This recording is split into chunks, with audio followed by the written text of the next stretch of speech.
Hello students, आज हम इस वीडियो में करने जा रहे हैं एक्सरसाइज 3.2 के बचे हुए 4 क्वेश्चन 19 से लेकर 22 तक। पहले वाले जो हैं क्वेश्चन जो हैं आप मेरे दो पिछले वीडियोस में देख चुके हैं। तो शुरू करते हैं। तो a trust fund has ₹30,000 that must be invested in 2 different types of bond. The first bond pay 5% in interest per year and the second bond pay 7% interest per year. Using matrix multiplication determine how to divide ₹30,000 among the 2 types of bond. If the trust fund must obtain an annual total interest of ₹1,800 और B जो है वो 2,000 है। तो इसमें जो है आपको क्या कह रखा है कि एक ट्रस्ट के पास जो है 30,000 रुपये हैं और वो उसे 2 अलग अलग डिफरेंट बॉन्ड्स में इन्वेस्ट कर रहा है। पहले बॉन्ड में 5% इंटरेस्ट पर ईयर मिलता है और दूसरे में जो है 7% इंटरेस्ट पर ईयर मिल रहा है।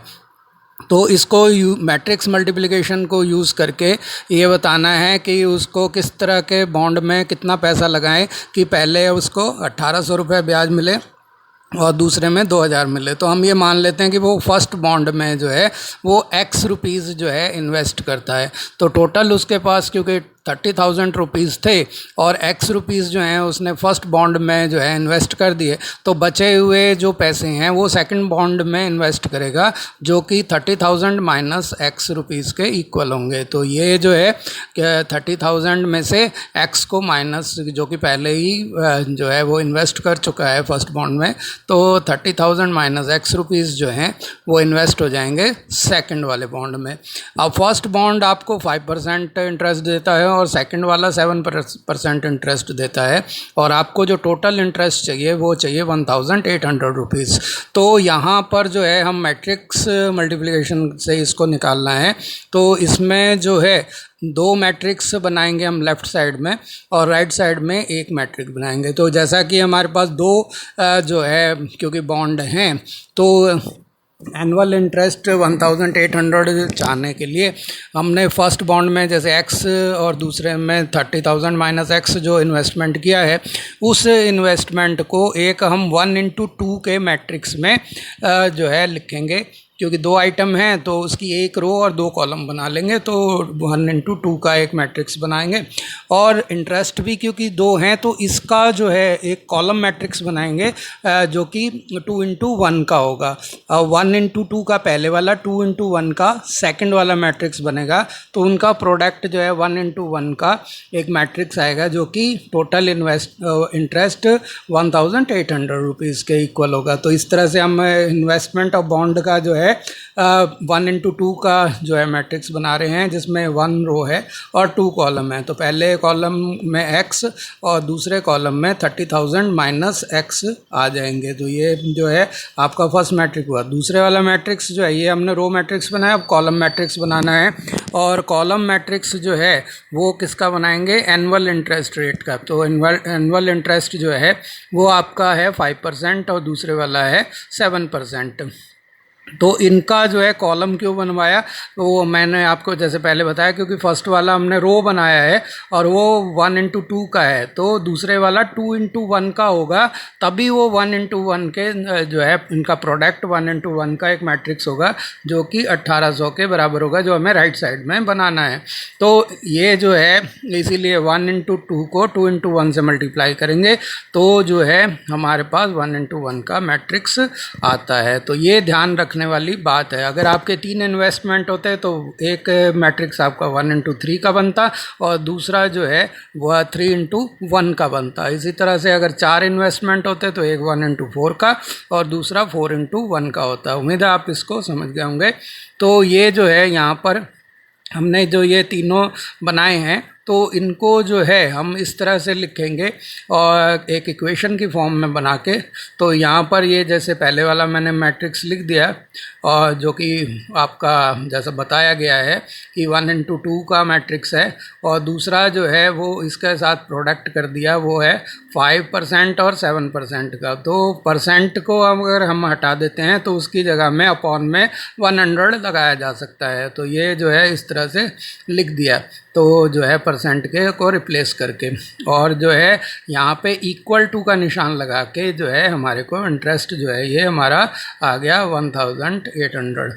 अब आपको इसको मल्टीप्लाई इसलिए किया गया है क्योंकि जो है इंटरेस्ट का वो होता है फार्मूला, वो है P into R into T. तो P हमने हमारा प्रिंसिपल अमाउंट फर्स्ट मैट्रिक्स में, R जो है रेट ऑफ इंटरेस्ट सेकंड में है, और उसके नीचे 100 के लिए हमने जो है पहले से ही लगा ही दिया, और टाइम जो है 1 है तो इसलिए खाली ये P इंटू आर अपॉन में 100 ही होगा। तो अब ये दोनों मैट्रिक्स को मल्टीप्लाई करेंगे तो जो है x जो है 5 अपॉन में 100 से मल्टीप्लाई होगा, और 30,000 माइनस x जो है 7 अपॉन में 100 से मल्टीप्लाई होगा, और ये जो है इक्वल हो जाएगा 1800 से।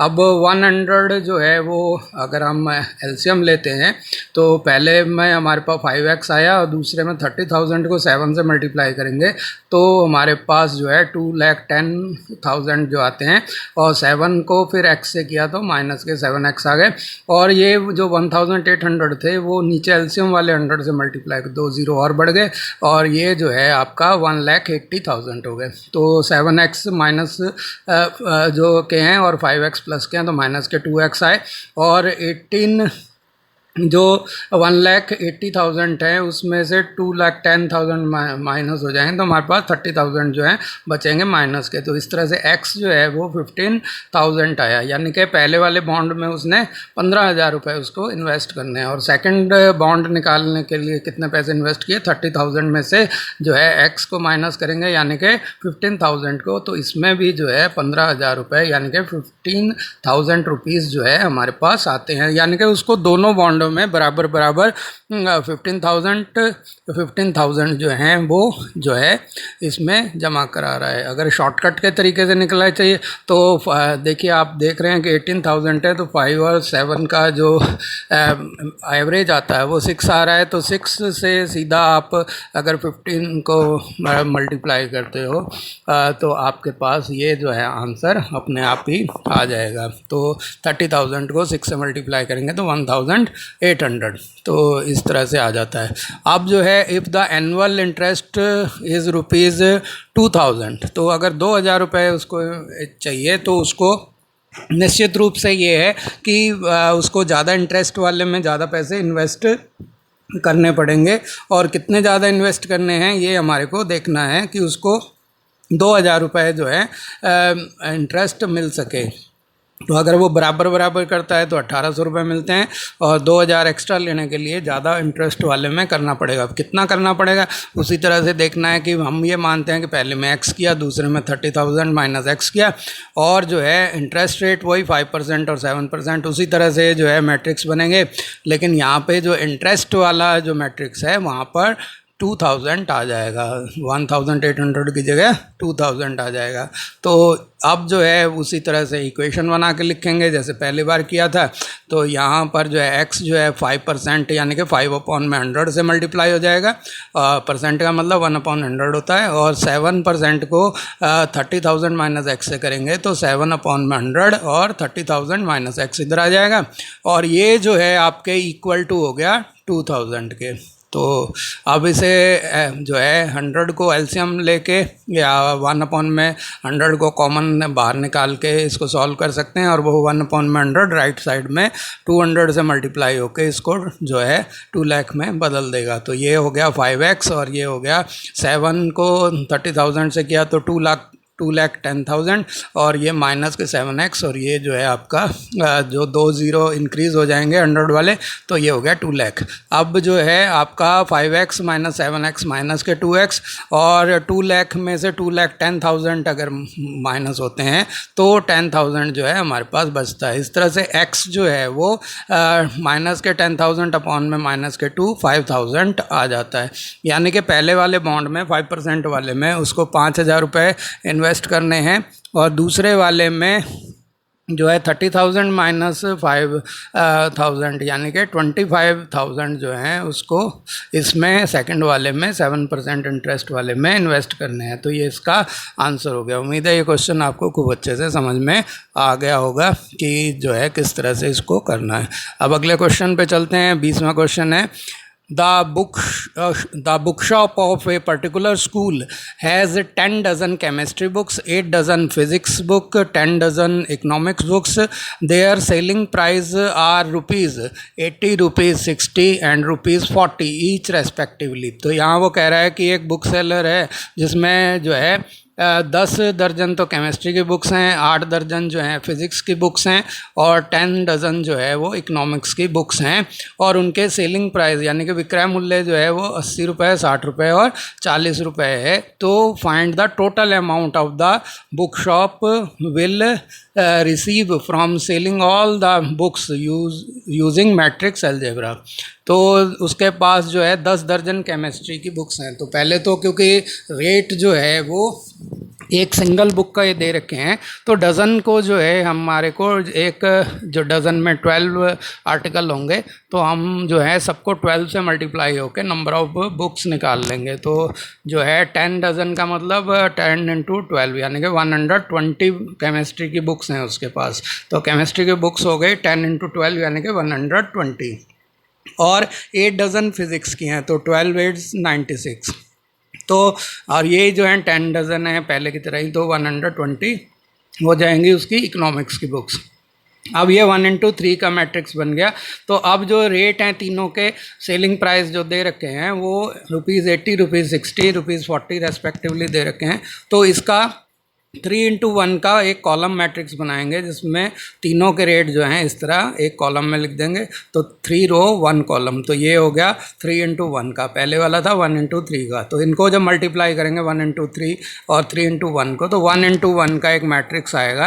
तो जिसमें एक रो और एक ही कॉलम होगा. यहाँ देखो समझा रखा है कि पहले वाला है 1 इंटू 3 का, दूसरा है 3 इंटू 1 का. ये 3 जो है कॉमन आउट हो गया और 1 इंटू 1 का एक मैट्रिक्स इधर बन गया, एक रो और एक कॉलम, जो कि किसके बराबर है, x के रुपीज़. यानी कि उसको x रुपीज़ मिले हैं, वो x रुपीज़ हमने यहाँ लिख दिए.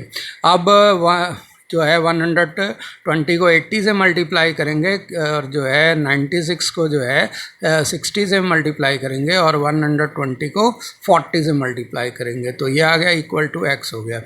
तो ये जो है अब इसको मल्टीप्लाई करेंगे तो ये जो है 12 8 जा 96 हो जाएगा, 2 जीरो लग जाएंगे यानी कि 9600 हमारे पास आ गया. और ये जो है 96 को 60 से मल्टीप्लाई करना है तो 0 6 6 जा 36, 3 कैरी और 9 6 जा 54 प्लस 3 57 हो गए. तो 5760. और यहाँ पर जो है पहले की तरह 9006 जो है इसको 40 से मल्टीप्लाई करेंगे 120 को, तो 4800 आएगा. तो इनको सबको ऐड कर देंगे तो हमारे पास जो है ये 0 0 0 0 हो गया. और फिर ये 6 आ गया. इधर जो है 8 प्लस 7 15 प्लस 6 21, 2 कैरी हो गए. तो ये 2 प्लस 4 6 हो गया. 6 प्लस 5 जो है 11, 11 प्लस 9 जो है 20 हो गया. तो 20,160 रुपीज़ का जो है ये टोटल बुक्स जो है उसकी सेल हो जाएंगी. तो उम्मीद है ये भी समझ में आ गया होगा. अब जो है assume X Y Z W and P R matrix of order 2 into N, 3 into K, 2 into P, N into 3 and P into K respectively. Choose the correct answer. तो यहाँ पे जो है the restriction on N K and P so that P Y plus W Y will be defined as. तो इसमें हमारे को बताना है ये पी वाई प्लस में डब्ल्यू वाई मैट्रिक्स जो है किस रिस्ट्रिक्शन के साथ, किन सीमाओं के साथ आएगा. तो यहाँ पे P जो है उसका जो ऑर्डर है वो जो है पाँचवें वाला ये P इंटू के है. तो जो P मैट्रिक्स है उसके लिए ये स्मॉल p इंटू में स्मॉल k जो है इसका ऑर्डर हुआ, यानी कि उसमें P रोज़ हैं और K कॉलम्स हैं. तो इसी तरह से ऑर्डर जो है दूसरे वाला Y है तो Y जो है सेकंड नंबर पे है तो उसका जो है ऑर्डर है 3 इंटू के, यानी कि उसमें 3 रोज़ हैं और K कॉलम है. अब जो P इंटू वाई मैट्रिक्स बनेगा उसका ऑर्डर जो है हमारे को निकालना है. तो P इंटू वाई जो मैट्रिक्स है उसका ऑर्डर मल्टीप्लाई करके जो निकालते हैं वो तभी होगा जब K जो है वो 3 के इक्वल होगा, क्योंकि जब तक फर्स्ट वाले के कॉलम और सेकंड वाले की रो का नंबर ऑफ रोज़ जो है सेकंड वाले की फर्स्ट वाले के कॉलम के बराबर नहीं होती तब तक जो है मल्टीप्लाई नहीं हो सकता. तो ये P को जो है P इंटू के में जो है और 3 इंटू के में के को 3 के इक्वल होना पड़ेगा, तो तभी जो है ये P इंटू के का एक ऑर्डर बनेगा। तो P इंटू के का ऑर्डर आएगा, लेकिन उसके लिए शर्त क्या रहेगी कि के जो है वो 3 के इक्वल होगा। तो एक तो रिस्ट्रिक्शन ये होगी पहले वाली, तो ये रिस्ट्रिक्शन जो है आपको ए में भी दे रखी है और सी में भी दे रखी है। तो इनमें से कौन सा सही होगा ये आगे फिर देखते हैं डब्ल्यू और वाई वाले से। तो डब्ल्यू का जो ऑर्डर है, मैट्रिक्स डब्ल्यू का जो ऑर्डर है वो फोर्थ वाला ऑर्डर है, यानी कि n इंटू 3 का। तो n इंटू 3 का ऑर्डर है, तो चौथे वाला, तो वो यहाँ पे लिखेंगे। तो और जो है y का जो ऑर्डर है वो हमारे को पता है कि 3 इंटू के है, तो y वाला जो ऑर्डर है वो है 3 इंटू के, तो वो लिख देंगे यहाँ पे। तो इस तरह से जो है अब डब्ल्यू वाई जो होगा मैट्रिक्स डब्ल्यू इंटू वाई वाला, उसका मल्टीप्लिकेशन जो है तभी हो पाएगा जब, क्योंकि यहाँ पर देखिए n इंटू 3 और 3 इंटू के है और 3 3 के इक्वल है ही, तो ये सिंपली आराम से मल्टीप्लाई हो जाएगा क्योंकि 3 और 3 यहाँ पे कॉमन निकलता है। तो इसका ऑर्डर हो जाएगा n इंटू के, तो यहाँ n इंटू के का ऑर्डर आ गया। तो जबकि पहले वाला क्या था, और पहले वाला था P इंटू के, ये है n इंटू के, तो ये जो है इसमें आ गया। तो 3 क्योंकि 3 के इक्वल है, तो ये ऑर्डर में जो है इजीली आपको समझ में आ गया होगा। अब जो है हमारे को इनका देखना है सम, तो P y प्लस में W y ये हमारे को देखना है। तो इसको जो है हम यहाँ निकालेंगे, तो पी वाई का और डब्ल्यू वाई का जो है ऑर्डर सेम होना चाहिए। अब यहाँ पे ये पी इंटू के और एन इंटू के है, ये तो ये इक्वल ऑर्डर के होने चाहिए। जब के तो सेकंड प्लेस पे तो एक जैसा ही है, तो इसका मतलब पी को एन के इक्वल होना पड़ेगा, तभी जो है ये बराबर होंगे। तो पी को एन के बराबर होना चाहिए, क्योंकि के तो दोनों में बराबर है और वो 3 के इक्वल है। तो यहाँ पर जो है इसको इस तरह से डिफाइन करेंगे हम कि जो है यहाँ पर आपके पास जो है क्योंकि k की वैल्यू तो 3 है ही, तो ये p इंटू 3 का हो गया, और n इंटू के जो है वो n इंटू 3 का हो गया, तो वो आपका हो गया। लेकिन ऑर्डर बराबर होने का मतलब है कि p इंटू के और n इंटू के का मतलब है कि इन दोनों को बराबर होना पड़ेगा, क्योंकि p इंटू 3 n इंटू 3 का मतलब p और n को इक्वल होना पड़ेगा, तो p को n के इक्वल होना पड़ेगा। ये बात यहाँ पे समझ में आती है। तो अब p n के बराबर है और k 3 के इक्वल है, तब जो है ये जो है मैट्रिक्स बन पाएगा। तो ये जो दोनों ऑप्शन हैं k इज इक्वल टू 3 और p is equal to n, ये दोनों ऑप्शन जो हैं a वाले ऑप्शन के अंदर, a वाला जो हमारे को दिया है उसमें दे रखे हैं। तो इसका मतलब a ऑप्शन जो है वो करेक्ट ऑप्शन है, तो a ऑप्शन जो है वो हमारा ठीक ऑप्शन हुआ। यहाँ हम इसको चेक भी कर लेते हैं। देखिए p इंटू के और दूसरे वाले का क्या है आपका n इंटू के, तो n के, तो k जो है आपका 3 के इक्वल है, तो ये हो गया p इंटू 3, इधर हुआ p, इसके k की जगह जैसे हमने 3 लिख दिया, तो इधर ये p इंटू 3 हो गया। तो ये अब क्योंकि p और n इक्वल हैं, तो ये भी n इंटू 3 हो गया, तो n इंटू 3 और यहाँ के क्या हो गया n इंटू 3, तो दोनों इक्वल हैं, तो सम जो है वो हो जाएगा। अगर डिफरेंस होता तो डिफरेंस भी हो जाता, तो ये ऑप्शन जो है करेक्ट ऑप्शन है।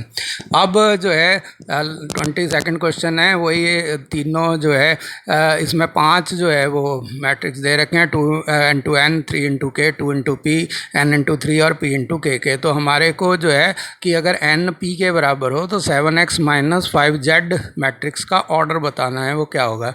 तो जो x का ऑर्डर होगा उसके मल्टीपल का भी वही ऑर्डर होगा।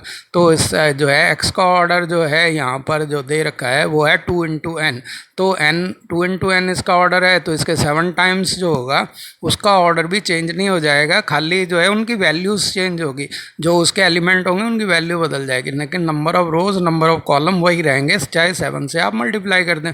तो इसमें ऑर्डर ऑफ z जो है वो है आपका 3rd नंबर वाला, यानी कि 2 इंटू पी का, तो 2 इंटू एन और 2 इंटू पी है। तो इसका जो जैसा कि हमने बताया 7x का ऑर्डर भी 2 इंटू एन होगा और 5z का ऑर्डर भी वही होगा, क्योंकि z के एलिमेंट 5 टाइम्स हो जाएंगे, लेकिन उनका जो है number of rows number of column उतने ही रहेंगे जितने पहले थे।